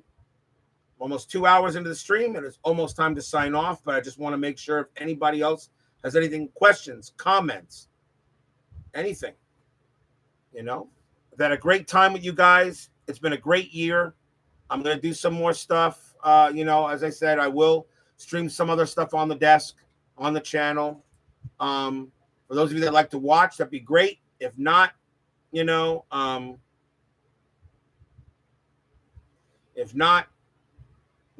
understand. not everybody's cup of tea. Yep, you got to buy all the cars. AI predicted the next 50 World Series winners.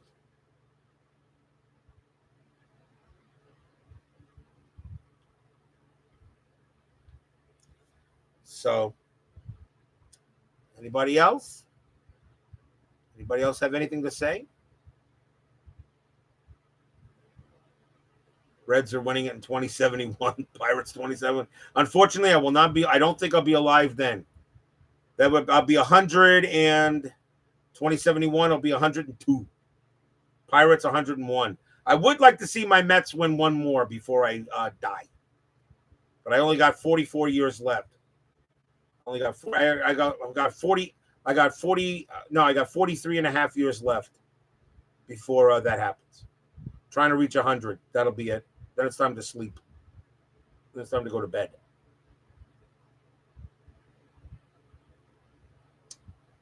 Anybody else?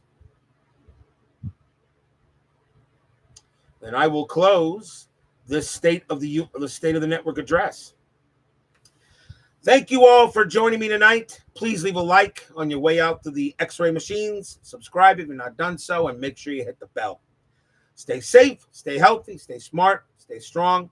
We'll see you guys soon. I will not be streaming anything for the week. I'm going to take the entire week off. I'm not going to stream anything. So if anybody wants to go ahead and put anything on their channels, I will not be stepping on your feet. You go ahead and do it, and it'll be fun to it'll be fun for everybody to everybody do it. So I'm taking the week off. Maybe I'll start streaming something on next Sunday, maybe some hockey, maybe something, I don't know, but I'm going to take the week off. So and I'm taking a vacation, by the way, in Thanksgiving week. So I'll actually be home all those days. So I may do afternoon streams as well. So everybody, have a great night. I thank you all for joining me for the 1999 Inside Pitch season. 1980 is around the corner, 2 months away.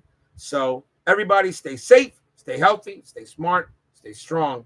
And I'll see you guys next time. Take care, everyone. Have a good night.